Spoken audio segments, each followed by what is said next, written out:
Pertanyaan mengenai apakah filsafat masih relevan di era sekarang seringkali terdengar dari sebagian orang. Hal tersebut mengingat hampir semua kebutuhan manusia sudah bisa terpenuhi tanpa harus kembali bertanya dengan cara filosofis. Sebut saja dari persoalan paling praktis soal bertahan hidup. Merasa lapar, cukup buka smartphone, pilih makanan yang ingin dibeli, dan dalam hitungan menit akan datang. Apalagi cinta. Apakah kita masih perlu konsep cinta? Jika seorang individu ingin mendapatkan pasangan, mereka di era sekarang sekali lagi akan buka smartphone, unduh dating apps, dan sudah bisa memilih pasangan yang mereka cari. Atau ingin sedikit lebih bergaya, mungkin bisa dengan ikut kelas cinta yang akan memberitahu tentang bagaimana mendapatkan pasangan yang tepat. Apalagi, keadilan. Satu ini terdengar berat dan tidak mudah untuk dibayangkan. Akan tetapi, bukankah kita sudah berada di era demokrasi, di mana setiap hak dasar manusia serta kebebasannya telah dijamin secara de facto? Kita bisa memilih dengan bebas dan melakukan apapun yang kita inginkan. Setidaknya harapan seperti ini bisa kita gantungkan kepada demokrasi. Lalu pada bagian mana manusia sekiranya masih membutuhkan filsafat? 11 tahun yang lalu, tepatnya 17 Mei 2011, Stephen Hawking mengatakan filosofi is dead kepada Google yang dimuat di telegraph.co.uk. Setahun kemudian, Graham Harman secara langsung meresponnya melalui tulisannya. Selain Hawking sendiri, neuroscientist Wolf Singer mengatakan ada dua alasan yang membuatnya tertarik dengan filsafat. Pertama, karena neuroscience akan memberikan jawaban dari pertanyaan klasik filsafat yang belum terpecahkan. Kedua, munculnya persoalan baru karena semakin berkembangnya studi neuroscience, maka dibutuhkan sisi lain, lebih dari sains, yaitu sosial humaniora. Sehingga bagi Singer, filsafat dibutuhkan di era sekarang sebagai pertanyaan klasik yang akan dijawab oleh neuroscience. Dan kedua, sebagai panel etika untuk melihat sisi moralitas di dalam studi neuroscience. Setelah terbebas sebagai pelayan teologi, kini filsafat memasuki era baru sebagai pelayan sains. Tidak hanya saintis, bahkan sebagian filsuf juga mengamini bahwa beberapa bagian dari filsafat telah mati. Struktural realisme, James Lediman dan Don Ross mengatakan, special relativity ought to dictate the metaphysics of time, quantum physics the metaphysics of substance, and chemistry and evolutionary biology the metaphysics of natural kind. Lalu Peter van Inwagen dalam awal bukunya Material B mengutip fisikawan Richard Feynman. What is an object? Philosophers are always saying, well, just take a chair for example. The moment they say that, you know that they don't know what they are talking about anymore. What is a chair? Well, a chair is a certain thing over there. Certain? How certain? The atoms are evaporating from it from time to time. Not many atoms, but a few. Dirt fall on it and get dissolved in the paint. So to define a chair precisely, to say exactly which atom are chair and which atom are air, or which atom are dirt, or which atom are paint that belong to the chair is impossible. Van Inwagen mempercayai bahwa hanya ada struktur dasar organisme atau entitas entah apapun itu, dan dengan sangat bangga serta yakin dengan kemampuan sains untuk menjelaskan struktur utama realitas tersebut, dia mengutip salah seorang fisikawan paling terkenal di dunia itu. Namun sayangnya Van Inwagen lupa menaruh kutipan filsuf ilmu pengetahuan Paul Feyerabend tentang responnya terhadap sebagian saintis. The younger generation of physicists, the Feynman, the Schwinger, etc., may be very bright. They may be more intelligent than their predecessor, than Bohr, Einstein, Schrödinger, Boltzmann, Mach, and so on, but they are uncivilized savage. They lack in philosophical depth. Atau juga pernyataan fisikawan Carlo Rovelli yang terkesan menolak ucapan Hawking. If a new synthesis is to be reached, I believe that philosophical thinking will be once more one of its ingredients. As a physicist involved in this effort, I wish that philosophers who are interested in the scientific conception of the world will not confine themselves to commenting on and polishing the present fragmentary physical theories, but will take the risk of trying to look ahead. Alih-alih harus mengikuti di belakang sains ataupun agama, filsafat seharusnya punya jalan sendiri dan dengan berani membuka topik lain yang tidak bisa direduksi oleh disiplin lain. Harman merespon ucapan Hawking dengan memaparkan adanya pembagian kerja pada setiap disiplin. Division labor. Seperti halnya saat masa Renaissance, disiplin liberal art punya status yang nilai yang lebih tinggi dari sains atau ilmu sosial politik. Kemudian pada masa modern, sains dianggap sebagai disiplin revolusioner dan mempermudah kerja manusia. Saat postmodern abad ke-20, ilmu sosial politik menjadi tolak ukur utama tentang bagaimana pengetahuan diproduksi oleh kekuasaan, sehingga segala sesuatu selalu terikat dengan satu sosial politik wilayah tertentu.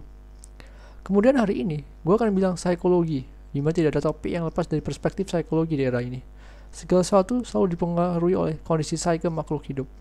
Sehingga prioritas umum akademia di era sekarang bukan soal nilai estetis, kondisi sosial politik tempat seorang tinggal, tetapi yang lebih penting adalah sehat secara jasmani dan rohani, dalam hal ini secara mental. Pembagian kerja setiap disiplin tidak membuat disiplin yang lain mati dan tertinggal. Sebab pada dasarnya setiap disiplin atau studi memerlukan waktu tertentu serta metode dan keahlian tertentu untuk menguasainya. Misalnya studi tentang genetika, virus, perpindahan foton, sejarah kapitalisme, atau juga studi tentang cerita horor Lovecraftian, kosmologi. Semua studi tersebut tidak serta-merta bisa direduksi hanya sebatas pada disiplin mana yang mempunyai pengaruh lebih besar terhadap kehidupan manusia. Mereka semua punya nilai di dalam dirinya sendiri sebagai ide dan gagasan tentang realitas. Harman sebagai pencetus object-oriented philosophy melihat status filsafat secara khusus tidak dibatasi oleh pembagian disiplin kerja. Menurutnya, filsafat dari awal tidak pernah menjadi ibu ilmu pengetahuan yang mana melahirkan berbagai disiplin nantinya. Sains bahkan sudah ada lebih awal dari filsafat. Apa yang filsafat tawarkan adalah pandangan metafisik yang secara umum tidak bergantung pada hukum disiplin tertentu. Dalam artian bahwa filsafat mampu membahas segala hal dari yang disebut objek natural, artifisial, dan tentu saja fiksi. Apa yang membedakan filsafat dengan disiplin lainnya adalah filsafat tidak mencoba untuk mengklaim lebih ahli, melainkan filsafat mencoba melihat objek di dalam dirinya sendiri, dan tentu saja tidak selalu persoalan moralitas. Bagi Harman, filsafat bekerja layaknya seni. Filsafat berusaha menjelaskan bagaimana entitas seni bisa hadir bersamaan dengan nilai estetisnya tanpa bergantung pada siapa pembuatnya, di mana dan bagaimana kondisi lingkungan dibuatnya. Tentu saja tidak ada jawaban final dengan cara demikian, namun satu hal yang pasti, filsafat menjadi disiplin paling ambisius dan rendah hati, sebab filsafat berusaha membahas tentang segalanya, dan di saat yang sama tidak mereduksinya hanya pada kepentingan tertentu. Filsafat mencintai kebijaksanaan, bukan memilikinya. Jadi sama cinta kita tidak pernah padam tentang segalanya, maka filsafat juga tidak akan pernah mati di dalam setiap insan yang menghidupinya.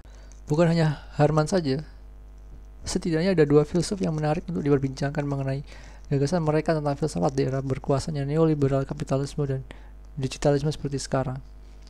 Mereka adalah Han Byung-chul dan Slavoj Zizek. Tentunya bagi mereka, bukan hanya filsafat belum dan tidak akan pernah mati.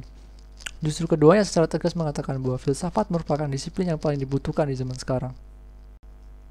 Han Byung-chul merespon tulisan di halaman New York Times tentang pernyataan David Brooks tentang revolusi data.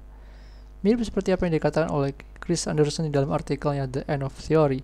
Dataisme di era sekarang menjadi suatu kepercayaan baru yang mempunyai pengaruh lebih besar daripada kepercayaan lama manusia, seperti mitos ataupun agama. If you ask me to describe the rising philosophy of the day, I would say it is dataism. We now have the ability to gather huge amount of data.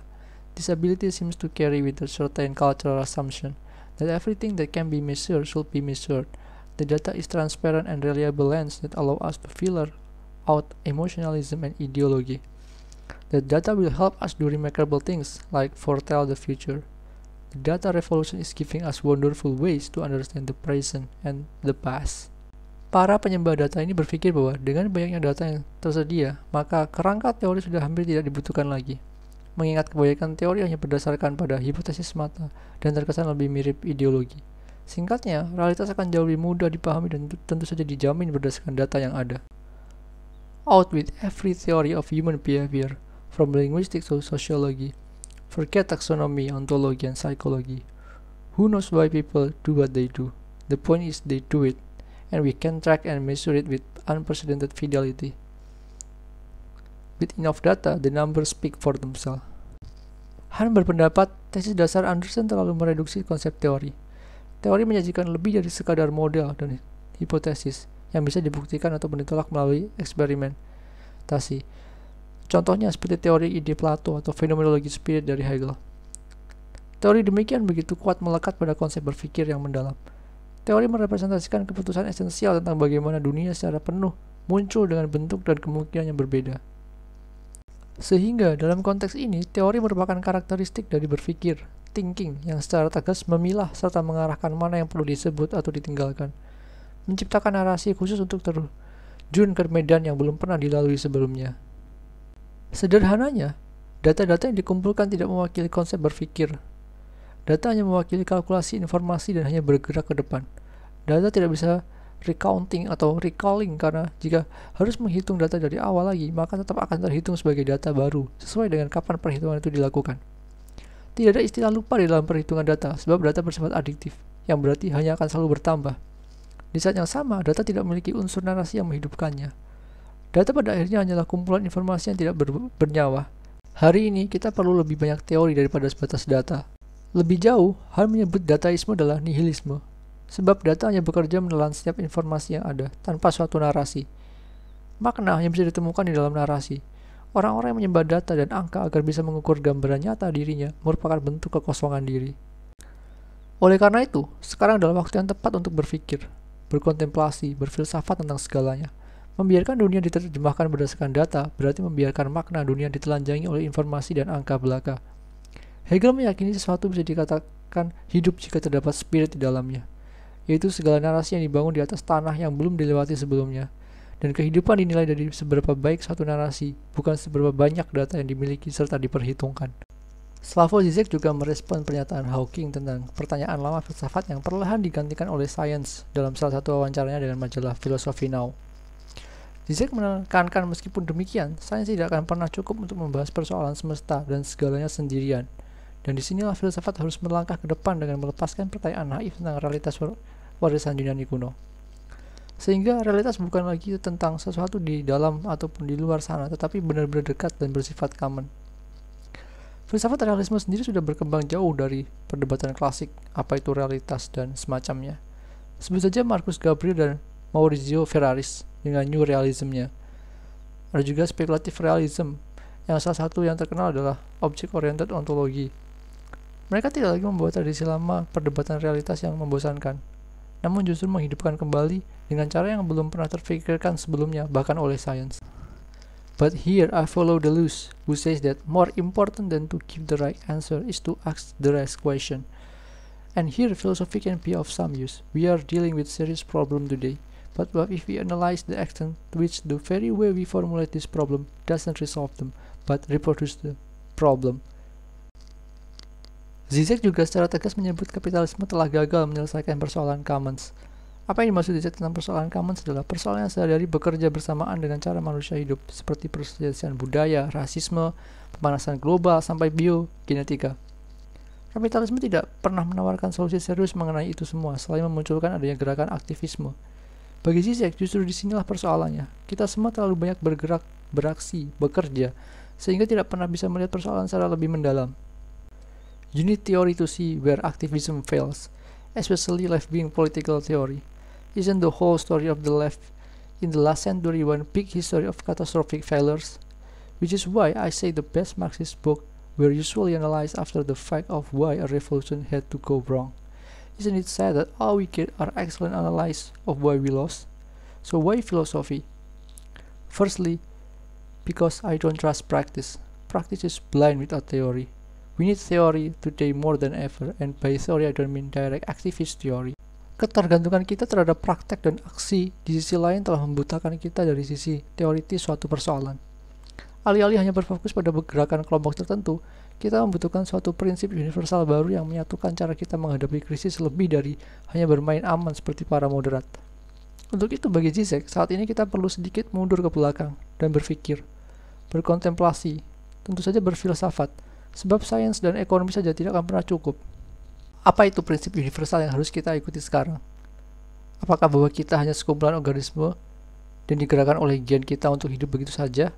Atau kita perlu kapital untuk memenuhi kebutuhan dasar kita yang selalu berkutat tentang konsumsi? Tentu saja lebih dari itu.